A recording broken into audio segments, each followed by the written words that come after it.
자, 아까 제가 말씀드렸던 것 중에 지금,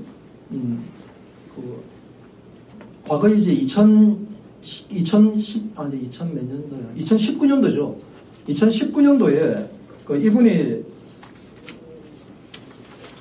기독병원에서 항의를 하고 거기서 이제 진료를 방해했다라고 했던 그 시점이 2019년 1월 10일부터였습니다. 이분이 그때 당시 아마 우리 원주 시민들 중에서도 아마 진료를 받으러 병원에 왔다가 막 이제 거기 원무과라든가 이런 데 진료 접수돼서 시끄럽게 만약에 한 이런 것 때문에 진료가 제대로 되지 못해서 피해 보신 분들 많이 계실 거예요. 근데 솔직히 그거는 이제 사실 이분이 왜 그럴 수밖에 없었는지 좀 이해해 주셔야 됩니다. 제가 이 사건을 내가 처음부터 원래 이분이 그렇게 항의하시는 분인가 좀 그런 오해도 처음엔 했었는데 이 내용을 제가 전체적으로 다 분석하다 보니까 사고는 2009년도에 났고 2009년 3월 30일에 사고가 났고 그리고 결국은 이제 이게 빨리 그냥 왜 개방성 골절이기 때문에 뼈가 노출됐던 거예요. 뼈가 노출됐었으면 오히려 이제 외부의 어떤 감염 요인에 해가지고 정말 이제 감염이 더 깊어질 수 있기 때문에 그럼 즉시 빨리 세척을 하고 빨리 이거 진행을 해야 되는데 그 병원에서는 이걸 결국 10일이나 끌어버렸어요. 10일이나.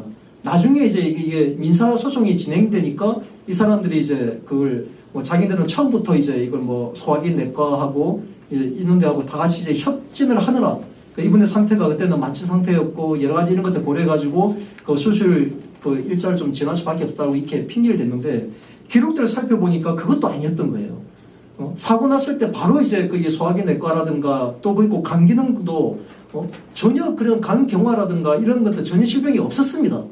없었던 것들이 다 환인이 됐고 그 원주 의료원에 가가지고 다 뗐는데 간 경화 증세가 전혀 없다. 그리고 아까 말했듯이 사고 당시에는 이제 만취한 상태이기 때문에 어쨌든 누구나 술을 마실 수 있잖아요. 근데 알코올성 아까 보셨죠? 제가 언급한 부분에 알코올성 결핵, 간염 이렇게까지 이제 민사소송에서 거기 제기를 하면서 사실이 아닌 것들을 이제 내용을 넣어버린 거예요. 민사 항소심에서 이게 재판에 다 패소하는 그 과정에서. 그러니까 감염의 원인이 이 병원에서 이제 수술을 지원하는 과정에서 수술 과정에서 그 병원 감염, 병원균이 거기 골수에까지 침투해가지고 결국은 걷잡을 수 없는, 결국 뼈까지 녹아내리는 이런 일이 벌어졌는데 제가 이 사진을 보면서 정말 진짜 저도 막 머리가 좀 아플 정도로 그 정도로 정말 저도 심각한데 그냥 보는 저도 그런데 당사자나 그 가족 보호자 입장은 정말 어떻게 했겠냐고요. 네? 그 참담한 제가 이 사진을 하나만 딱 실었습니다. 너무나도 상황이 이제 그래서 내가 이 사진을 내가 한 장을 딱 실어놨는데 이 인공뼈가 이제 튀어나오는 정말 그리고 고름이나 이런 것들이 진짜 말로 표현할 수 없는데 이 정도로 이런 고통 속에 있다 보니까 이분이 나중에 처음에 1심에서는 이겼는데 항소심 과정에서 완전 패소하는 과정에서 이분은 너무 지쳐가지고 일단 자연 치료라도 하기 위해서 이제 민간요법을 찾아다니다 결국 이제 또 돈 탕진하고 많이 쓰고 이런 과정에서 결국 나중에 본인도 이 서류들을 좀 살펴보다 보니까 너무나도 이제 억울했던 거예요. 네? 감염도 없었고 과거에 결핵은 이제 이미 2006년도에 이제 결핵이 있었지만 완치됐다라고 기록도 있습니다. 병원 기록에도 결핵이 과거에 있었지만 완치됐다라고 있었고 결핵 환자도 아니었고 근데 이 사람들은 이제 민사재판에서 유리하게 하려고 활동성 결핵이 있었다. 활동성 결핵. 그것 때문에 수술이 지연됐다. 이런 말들까지 거짓말한 거예요.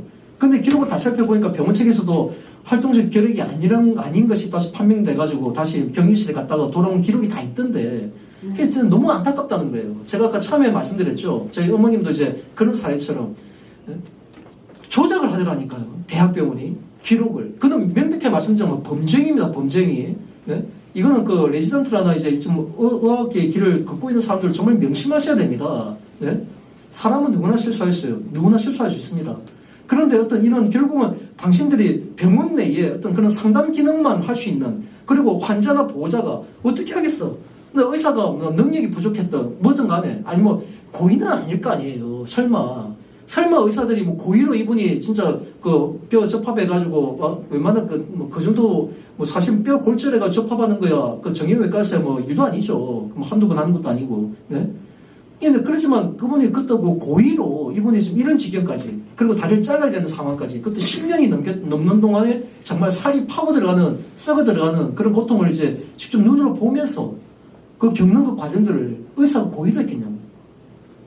분명히 과실했을 텐데, 고의는 아닌 과실했을 텐데, 왜 그런 것들을 이미 병원 자체에서 이제 상당 기능이 없다 보니까 부득이하게 이제 민사소송을 정했던 거고, 그 과정에서도 이분도 변호비로도 뭐 엄청나게 병이 소진됐죠.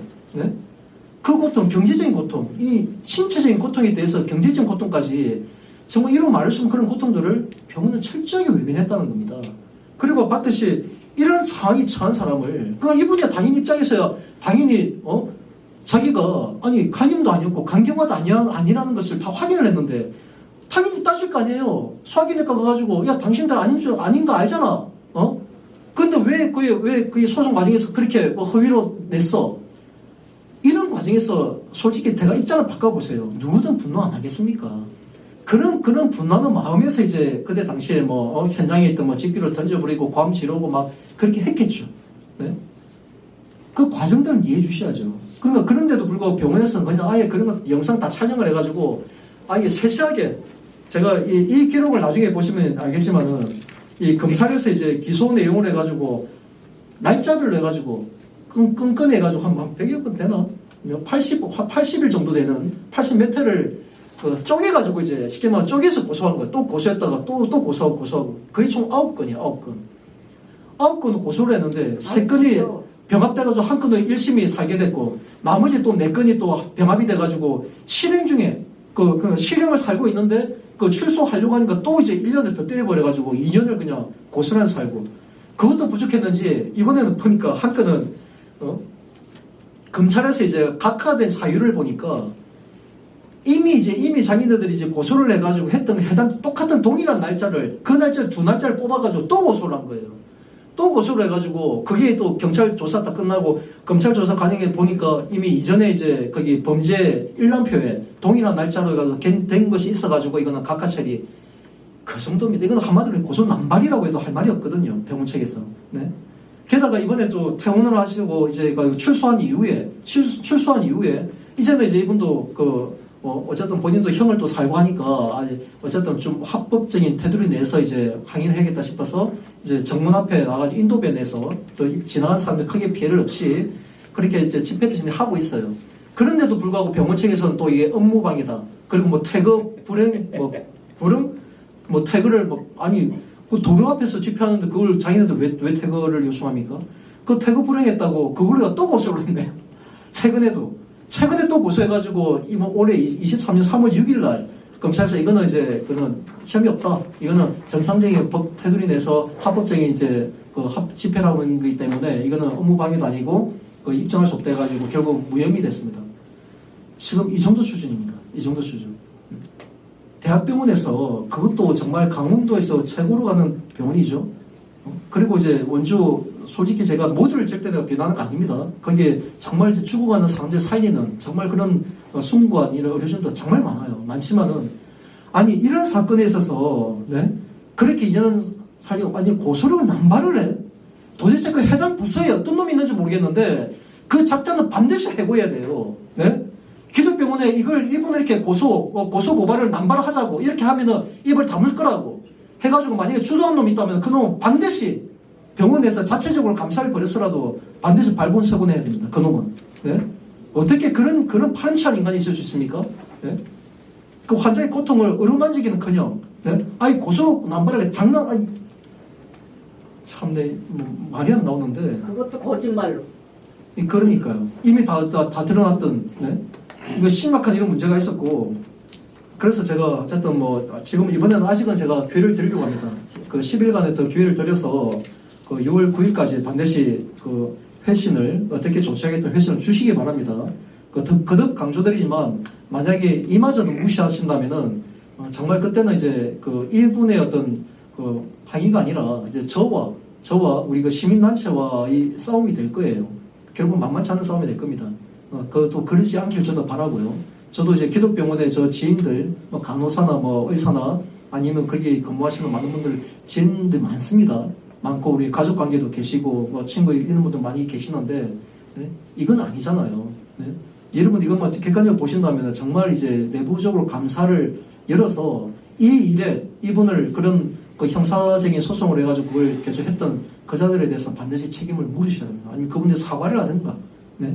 그 자기네도 가정이 있을 테니까 그러면 정말 이분한테 와서 정식으로 사과를 하고 용서를 받든가 그래 주시길 부탁드리고 지금 그 이분께서 그때 과거에 2019년도에 본인의 정말 이제 그러고 싶지 않았지만 너무 억울한 마음에 자기의 진료 기록이 왜곡되고 조작되고 가가지고 답변을 요구하는데 답변도 못하고 회피하고 그런 과정에서 너무 분노해가지고 거기 뭐 진료실 앞에서 막 괌 지르고 하면서 이제 뭐 좀 나쁘게 말하면서 행패를 이제 부렸다 볼 수 있지만은 그렇게 했지만 이건 그거 어쩔 수 없는 심정이었어요. 저는 충분히 이해가 됩니다. 하지만 그럼에도 불구하고 그때 당시에 또 많은 환자들이나 보호자들이나 이런 분들이 자기네들한테 건강 진료를 받기 위해서 왔다가 그런 손을 보고서 이제 제대로 진료를 못 받고 돌아가거나 이런 불편을 많이 끼친 것도 있어요. 그래서 이분도 그분들에게 정말 그 죄송한 마음을 갖고 계십니다. 여전히 갖고 계시고 지금 이제 또 지금 이제 집회 그 현장에서 앞에서 이제 뭐 음악을 틀고 좀 집회를 하고 있는데 혹시나 주변에 이제 이런 상가라든가 이런 분에 또 피해를 또 주시는 부분이 있어서 이분이 뭐 공식적으로 사과하는 말씀 잠시 하고 싶다고 하니까 예, 잠시 그 얘기 좀 듣도록 하겠습니다. 안녕하십니까. 아파서 병원 다니시는 분들께 소원과 불편을 드려 죄송한 말씀 드립니다. 아울러 주위 상가 장사하시는 분 모든 분께도 죄송하다는 말씀 드립니다.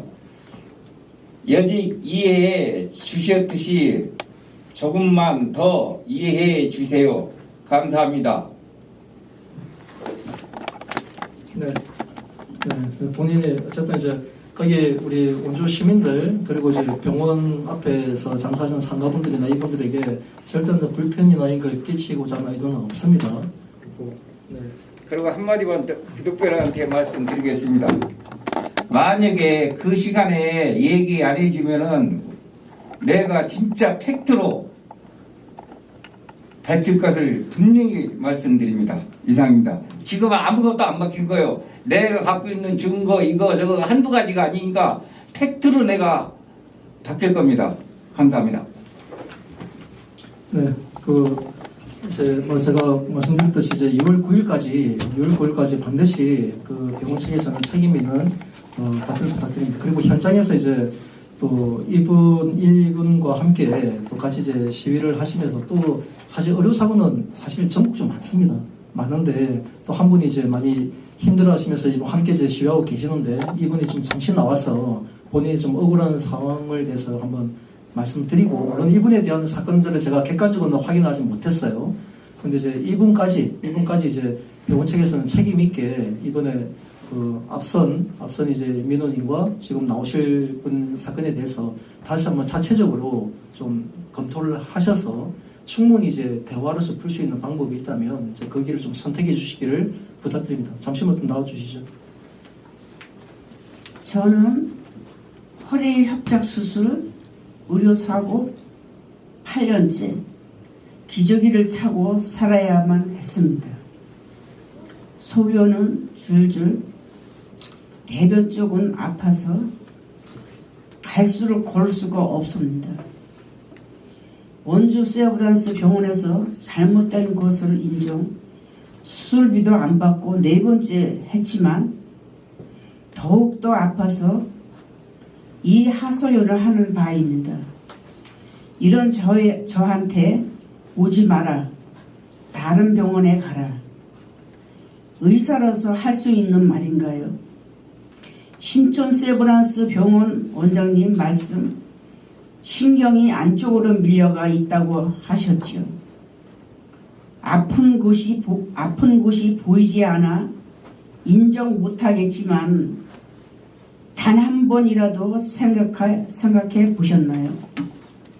24시간 오늘까지 이 고통 속에서 대소변과 싸우면서 속으로 울부짖는 심정을 아시나요? 다시는 저같이 병신이 되는 환자 없기를 바라면서 저는 끝까지 죽을 때까지 싸울 것입니다. 감사합니다. 네, 방금 좀 본인의 그 심정을 좀 들어보셨듯이 바로 이런 겁니다. 지금 그 의료 사고라는 거는 진짜 이거는 그 돌이킬 수가 없어요. 예? 사람이 이제 의료 사고로 해가지고 정말 이제 뭐 죽어야 될 운명이 아님에도 불구하고 그 과실로 해가지고 사망하는 경우도 허다하고요. 진짜 어떤 이제 정말 이제 이게 충분히 완치돼서 할 수 있음에도 불구하고 어떤 이제 과실한 의료 사고로 인해서 영원히 평생을 그 장애 속에서 이제 살아가야 되는 이런 환자분도 태반입니다. 그런데 그래서 이제 이 병원에서 대학병원에 이런 데 책임있는 병원에서는 이런 사고가 발생하게 되면은 자체의 어떤 그런 상담 기능이라든가 스스로 이제 이런 것들을 그 내부적으로 혹시나 만약에 진짜 어떤 과실이 있었는지 아니면은 그렇지 않은지에 대해서 이걸 하고 그 환자나 보호자와 상담할 수 있는 전문적으로 할 수 있는 아니 개별 병원 차원에서 못한다면은 뭐 의협이나 있잖아요. 의협이나 뭐 간호협회나 어쨌든 이런 데서 나서서라도 그런 단체가 있어야 돼요. 그런 게 없게 되면은 나중에 법적으로 진행하고 좀 개인적인 상처는 어떻게 됩니까? 상처는 그 치유될 수가 없지 않습니까? 방금도 이제 이분께서도 이제 그런 마음으로 지금 하셨던 거니까 좀 어쨌든 이제 뭐 이 표현적인 부분에서 어떤 좀 문제가 되는 부분이 있을 수도 있습니다. 왜냐하면 제가 이제 객관적으로 이분의 어떤 그 사고 내용에 대해서는 다 검증을 못 해봤기 때문에 하지만 본인 심정이 그렇다는 거예요. 그런 점에서 그 개독병원 관계자나 그리고 우리 대한민국 국민 여러분들도 어차피 이 의료 사고는 절대 개인 특정의 문제가 절대 아니에요. 이거 외면해버리면은 결국 본인 당사자나 아니면 본인의 사랑하는 가족의 문제로 반드시 돌아옵니다. 반드시 귀결돼요. 이 문제 우리가 정말 지혜롭게 이걸 해법을 찾아내지 못하면은 그리고 우리가 이걸 모두 관심을 갖고서 함께 힘을 모으지 못하면은 진짜 여러분 개별적으로 타당합니다. 누구나. 네? 그런 측면에서 정말 이제 부탁드립니다.